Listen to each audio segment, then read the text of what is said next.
Hello students, आइए आज के वीडियो में हम सुनते हैं सूरदास जी के बाल लीला के पद।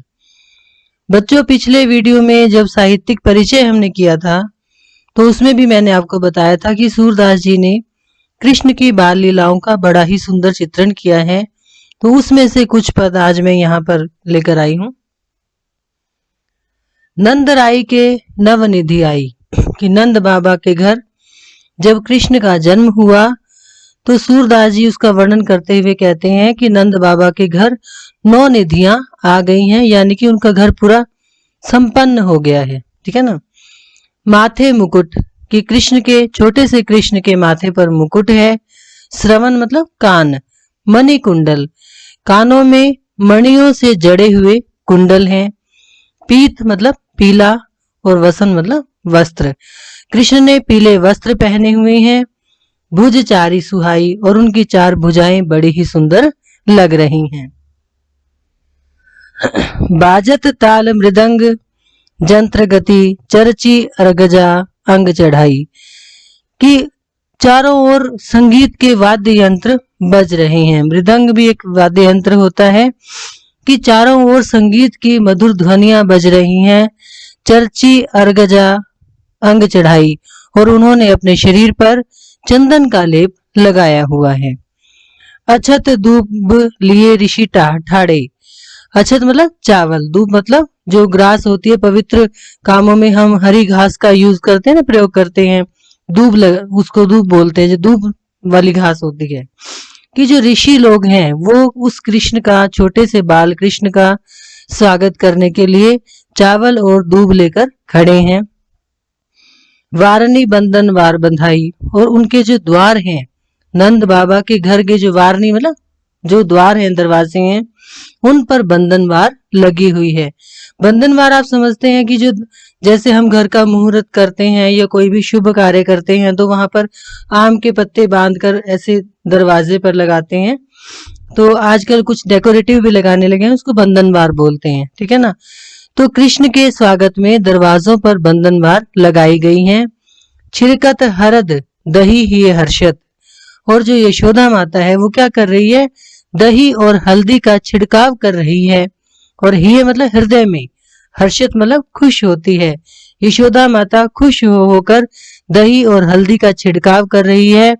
गिरत अंक भरी लेत उठाई, और जैसे ही छोटे से कृष्ण गिरने लगते हैं तो वो अंक मतलब गोद में भरकर उनको उठा लेती है।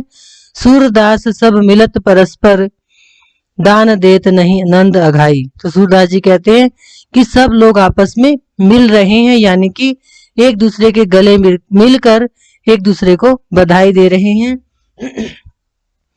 दान देत नहीं नंद अघाई का मतलब क्या है कि नंद बाबा दोनों हाथों से लोगों को दान दे रहे हैं, गरीबों को। और अघाई मतलब संतुष्ट नहीं हो रहे हैं, कि वो इतना दान देना चाहते हैं कि सारा भंडार ही जैसे लुटा देना चाहते हैं। कि कृष्ण के आने पर, कृष्ण के नंद बाबा के घर में आने पर वो इतने खुश हैं कि वो अपने घर का सारा जो भंडार है वो गरीबों को दान देकर संतुष्टि का अनुभव करना चाहते हैं। कि नंद बाबा के घर जब वो 9 निधियों के रूप में कृष्ण ने जन्म लिया, जिसके माथे पर मुकुट है, कानों में मणियों से जड़ित कुंडल है, उसने पीले वस्त्र पहने हैं और 4 भुजाएं बड़ी सुंदर लग रही हैं। चारों ओर वाद्य यंत्र बज रहे हैं, और कृष्ण ने अपने अंगों पर चंदन का लेप लगाया हुआ है। ऋषि मुनि भी द्वार पर खड़े होकर चावल और दूब लेकर उसका स्वागत कर रहे हैं।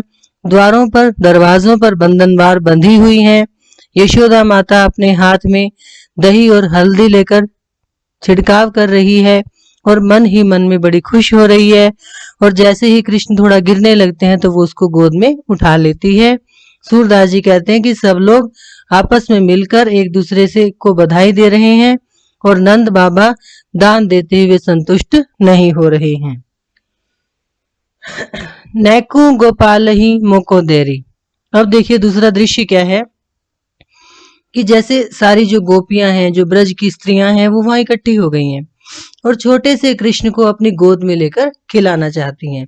तो एक सखी या एक गोपी दूसरी से कह रही है, नैकु मतलब तनिक, थोड़े समय के लिए, गोपाल ही मोको देरी, कि थोड़े समय के लिए कृष्ण को मुझे दे दो।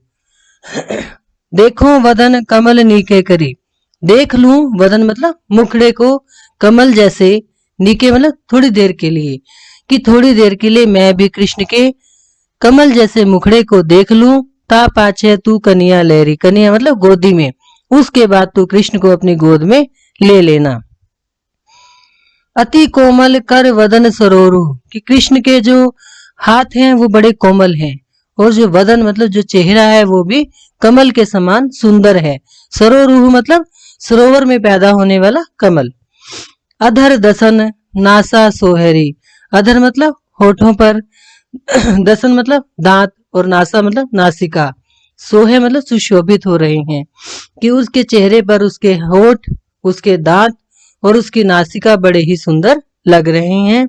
लटकन शीश, कि शीश पर लटाएं लटक रही हैं। आपको पता है कि कृष्ण के बाल लंबे थे, है ना, लटाएं लटक रही हैं उसकी।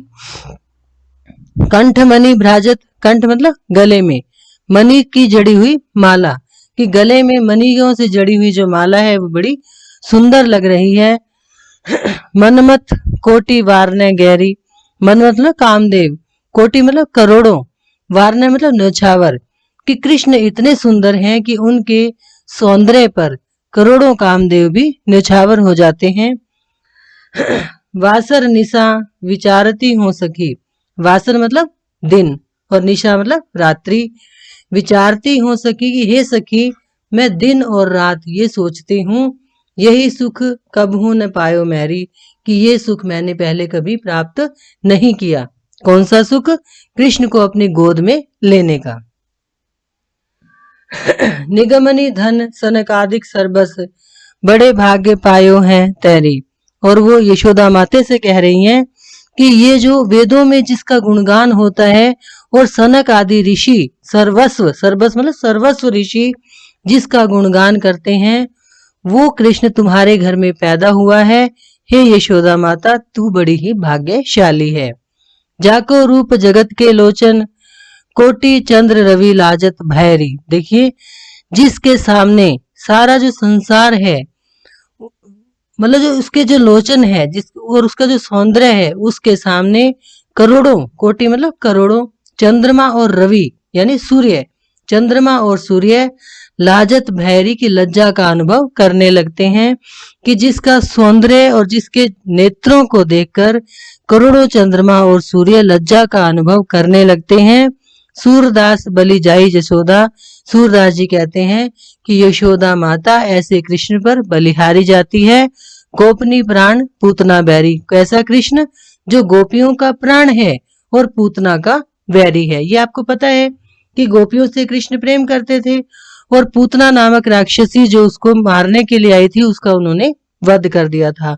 तो ये वही रेफरेंस है कि सूरदास जी के बोलते हैं कि यशोदा माता उस कृष्ण पर बलिहारी जाती है जो कृष्ण गोपियों के प्राण हैं और पूतना के बैरी हैं, दुश्मन हैं, शत्रु हैं। तो ऐसे कृष्ण को खिलाने के लिए, गोदी में खिलाने के लिए ब्रज की सारी गोपियां वहां एकत्रित हो गई हैं, और वो बारी बारी से कृष्ण को अपनी गोद में लेना चाहती हैं। तो ये थी बच्चों बाल लीला के 2 पद की व्याख्या। आगे आने वाले वीडियो में हम फिर से सुनेंगे बाल लीला के अगले जो पद बचे हैं आपके सिलेबस के, उनकी व्याख्या। Thank you.